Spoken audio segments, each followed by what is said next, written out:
Para pelaku pasar masih menunggu kelanjutan dampak dari berbagai peristiwa global maupun domestik yang mungkin akan datang menghantam beberapa bulan ke depan. Di saat pasar tidak menentu seperti ini, kemana kita sebaiknya menempatkan saham atau obligasi investasi kita? Berikut analisis dan tips dari Farash Akbar Farih, Head of Investment Afrish Asset Management. Per Januari kan market ditutup positif ya, hampir 1% melihat itu. Kemudian investornya di pasar saham itu net inflow-nya tuh lumayan sekitar $500 juta ya. Jadi kalau lihat itu sih kayaknya di awal tahun ini agak positif nih view investor di saham Indonesia. Biasanya mungkin Desember agak slow, terus dia mulai masuk lagi di Januari, yang disebut Januari effect bisa jadi. Tapi di sisi lain kalau kita lihat obligasi, ya masih net outflow ya, walaupun menurun.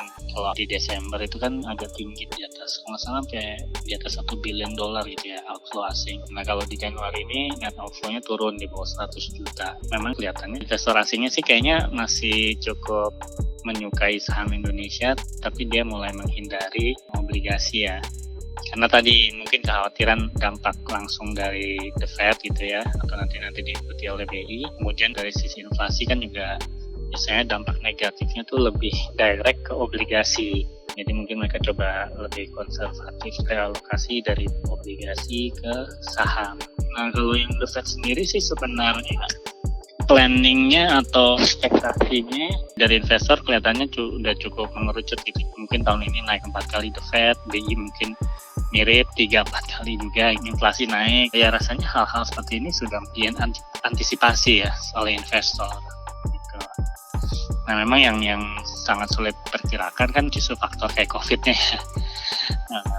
Nah, mungkin tahun lalu terjadi gitu ya, ada 2 kali kita sempat naik besar kan di awal tahun terus kemudian di tengah tahun ya. Nah tahun ini sama kayak tahun lalu, harapannya tidak terjadi, tapi bisa saja nanti di tengah tahun setelah libur panjang ada lagi yang mirip seperti itu. Cuman sih kayaknya kalau lihat dari tingkat mortalitas terus tingkat perawatan di rumah sakit, saya nggak expert sih, cuman saya merasa kok kayaknya nggak separah yang waktu pertengahan tahun lalu yang Delta ya. Jadi diharapkan impact-nya tuh tidak seburuk waktu itu ya. Seandainya ada PPKM mungkin tidak sebesar yang waktu itu juga. Kalau di saham saya merasa lebih optimis gitu dibandingkan tahun lalu. Tahun lalu kan positif ya kinerja IHSG. Walaupun IDX sama LQ-nya ketinggalan. Nah tapi di awal tahun ini berbalik gitu ya, IDX sama LQ-nya naik lebih tinggi dibandingkan IHSG. Kita expect tahun ini memang perusahaan big caps ini akan lebih diincar gitu ya, karena valuasinya dibanding yang small caps yang udah naik banyak dia jadi agak murah kan.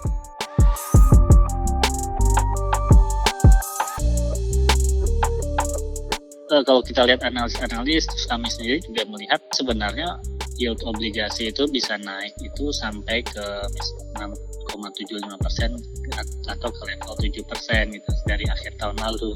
Cuma ternyata tidak terjadi gitu. Jadi ada koreksi kecil-kecil gitu ya. Sekarang kan yieldnya cuma naik ke 6,4% di tahun lalu, cuma naiknya nggak banyak. Likuiditas besar di perbankan itu karena penyaluran kreditnya mungkin belum bisa normal, dia banyak beli SBN ini sehingga yield itu benar-benar tidak naik banyak. Walaupun yang pembelian asing kan rendah sekali kan tahun lalu. Kita terbantu oleh ini bank-bank komersial ini. Plus ya ada BI juga ya yang membeli SBN. Saya rasa nggak separah tahun 2013 ya. Gitu, karena kepemilikan asing jauh lebih rendah dibandingkan dulu. Terus kemudian faktor inflasi juga saat ini kan walaupun mungkin Januari agak naik sedikit, tapi itu masih rendah gitu. Masih jauh dari kita 3%. Jadi real yield kita memang masih cukup besar ya. Jadi ya itulah mungkin buat bank-bank juga sekarang itu menjadi salah satu instrumen untuk menyalurkan dananya sambil meningkat kembali.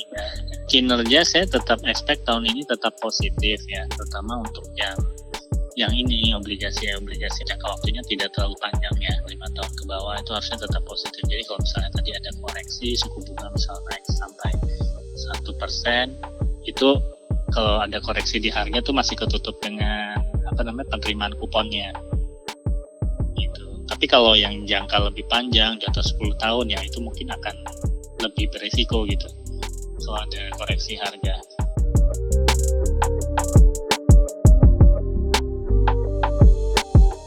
Kalau kita sih berharap sih yang big caps tuh harusnya udah bisa mulai normal gitu ya pertumbuhannya. Kan tahun lalu laba yang big caps sebenarnya udah bagus ya. Sekarang harusnya dia bisa naik lagi harganya seiring dengan peningkatan labanya. Jadi sih kita harusnya lihat yang kayak IDX30, LQ45 itu kalau misalnya dia naik di kisaran belasan persen itu sangat-sangat mungkin, karena memang secara evaluasi kan juga dia belum kemahalan kan. Kalau ya tahun lalu kan memang orang banyak cerita-cerita teknologi gitu, yang beberapa energi dan banyak yang mid small cap yang udah terlalu banyak. Sementara yang nama-nama big caps yang selalu ada malah belum terlalu dikejar tahun lalu. Padahal kalau kita lihat labanya ya tumbuh dengan baik mereka. Nah mungkin yang gambaran Januari ini ya kurang lebih, jadi kalau nggak salah kan IDX30 itu naiknya 2%. Terus kemudian yang LQ45 sekitar 2%, sementara yang ESG sekitar 1%. Jadi kurang lebih selisihnya kayak gitu.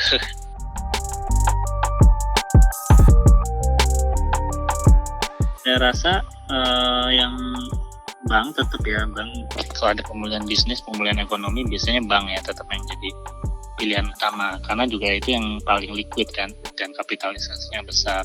Jadi investor besar dari di dalam dan di luar negeri dia akan mudah transaksi ke yang itu dulu. Saya rasa tetap itu ya, bank tetap yang akan memimpin. Kayak Bank BCA udah naik cukup banyak, tapi BRI malah sebaliknya ya, belum, malah koreksi tahun ini. Jadi nextnya mungkin dari Bank BRI yang akan menggerakkan. Terus kemudian sektor-sektor consumer ya, consumer yang udah banyak mungkin tahun lalu kurang diminati gitu ya. Ada kayak Unilever kalau nggak salah tahun lalu kan masih turun tuh profitnya. Nah harusnya sih tahun ini kan dia kalau ada dia improvement sedikit, harusnya harga sahamnya pun bisa rebound.